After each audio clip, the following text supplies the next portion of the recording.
Hello, everyone. I am here. My name's Camellia Douglas, and I wanted to get on just quickly.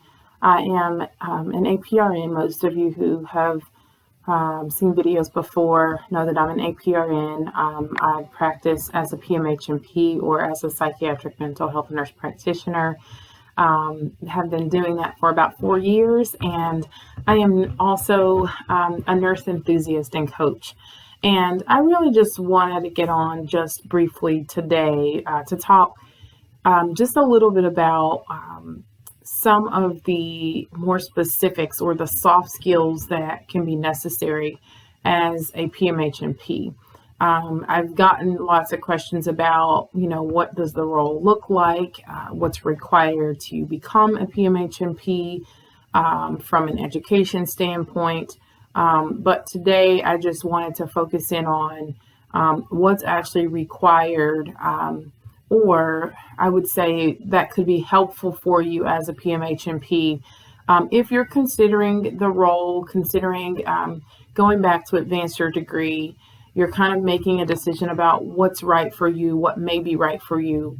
And you may be just at a point where you're trying to decide whether the PMHNP route is for you. And of course, no one really ever knows that until you're actually in the role. But I will say that there is a huge piece of it that can be helped by your exposure and your experience with mental health patients, whether that looks like working at the bedside as an RN or having some level of experience there. But the other part is, what skills are necessary. I talked a little bit about mental health experience not being required per se, but that it could be helpful because it helps you potentially to hone some of the skills that can be very good with working with mental health population. And as we know, there's a subset of skills that are necessary. If you've been a nurse or a nursing student, you know that there's certain skills that are necessary to work with every population. Some of that is universal, but some of it, if we get down to what does it take to really help a patient and to translate that you are caring for the patient in the best way and that the patient receives it in that manner. There are some skills that I've found along my journey that I think can be helpful if we think about those things. So consider these as soft skills. But number one skill, and I did a video about this a while ago, but active listening. Active listening is a huge piece of working with the mental health population. As a provider, a lot of what you're doing is listening and what's required in terms of making an assessment and a diagnosis. And also for treatment, it starts with you listening to the patient. So most of the mental health visits are longer than a standard medical visit with good reason. And that's because we have to be able to sift through information. We have to be able to ask focused questions, but we also have to have time to not say anything and listen to what our patients are telling us. Sometimes patients can't come in and tell you, I have depression or I have anxiety. Sometimes they know that mentally things have not been the same for them. It's impacting their ability to function on a daily basis, but they're not able to really put those terms to what exactly they're describing. So a huge part of what we can be doing as providers is listening to the patient, actively listening, meaning without saying anything back to the patient, but just taking in what they have to say so that it can help us in the best way to help with treatment, but also so that patients can gain trust of what we're doing. I will tell you that mental health is a state or an area where people are really uncomfortable, and they can feel vulnerable. They can feel like they're opening things up that they don't want to share or talk about. And so a lot of that just comes with trust. So active listening is the one skill that can help you to gain that with patients. As a provider, in most instances, particularly if you're working in an outpatient facility, you have the opportunity to work with those patients on a regular basis and over a long amount of time because you're seeing them back for follow-ups. So active listening is number one. The number 2 skill I think that's important here when working with the mental health population as a provider or as a PMHNP is patience. Now that goes without saying in most cases, but I can tell you that it can be very, very important for working with the mental health population. There can be some things that go along with, particular things with patients that can feel like it pulls at your patience. So if you aren't really that person that is willing to work on your patients, we all, I think, can do better when we're working with people in general. But then, just reconsider that for the mental health population. And the reason that's important is because a lot of patients are going to come to you and they've been in very difficult situations with providers. They've been in situations where it hasn't felt supportive.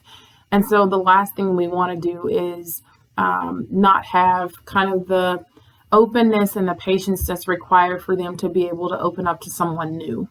So that's number 2, non-judgmental.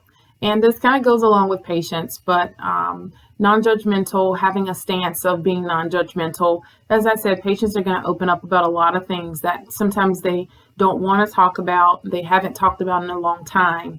And so you may be the first person that they're sharing information with.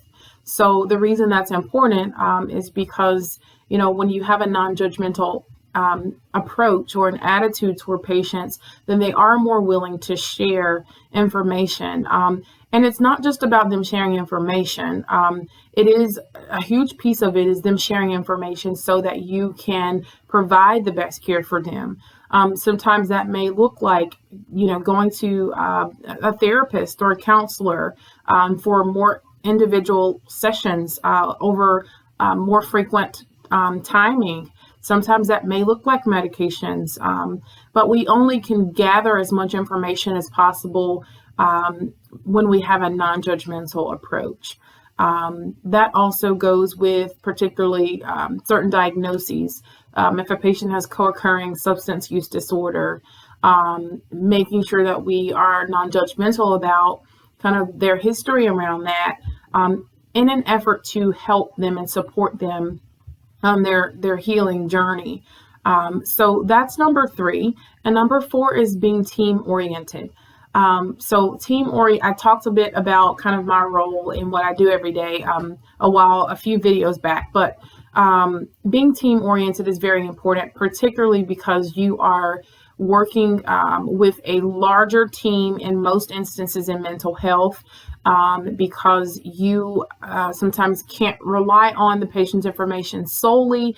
Sometimes we need family involvement because it could be, that the family unit is impacted significantly by the person's mental health condition, or it could be that the patient is just not a reliable historian. And so the family unit, the information that you can get from family can be helpful, but also team oriented from the sense of other personnel that you may need to get information from. So a lot of what you do as a PMHNP is being able to piece together a puzzle of why patients, may come in with particular things going on, what history kind of plays a part in that, what is their current state, and what has contributed possibly to what you're seeing when they come into your office. And so a lot of times that means piecing together things from other staff members, such as nursing, such as a medical assistant. That means getting information from primary care physicians. So a lot of what you do as a primary or PMHNP is working with primary care physicians to really rule out underlying conditions that could possibly lead to things that mimic or that worsen depression or anxiety, for example. Things like thyroid dysfunction, things like B12 deficiency, vitamin D deficiency. Those are just a few. And so if we haven't been working with the team from a larger scope, by working with a primary care physician to say, has this been ruled out? Does the patient have a history? Sometimes patients don't know that they have a history of those things.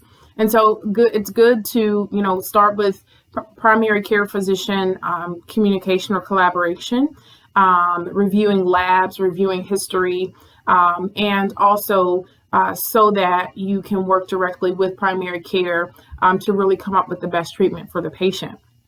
I've heard, some of my colleagues say that once someone's thyroid dysfunction was regulated, then their symptoms sort of resolved or were mitigated with depression and anxiety. So I think it's one of the skills is necessary that you're gonna, depending on your setting, but in most instances, you're gonna have to be a team-oriented person to be able to work with more than just the patient. To really, derive the best treatment plan for patients. So those 4 skills, I don't want to make this too long. Active listening, patience, being non-judgmental, and being team-oriented. By the way, those are great things to put on your resume if you're looking for a PMHNP position, because they do help. They truly help with the support that you can provide for the patient, how much the patients receive and are willing to receive from you. But most importantly, in an area where there's so much stigma, these 4 skills can be highly, highly effective with developing trust and rapport for patients so that you can provide the best care. I'm hopeful that this was helpful. The video is a little longer than I wanted it to be, but I'm hopeful that this was helpful for someone. You guys can message me. You can put a link or a comment below the video, whatever suits you, but I'm willing to answer any questions or to elaborate on anything that I've discussed in this video. Again, I'm hopeful that this was helpful, and you guys have a great day.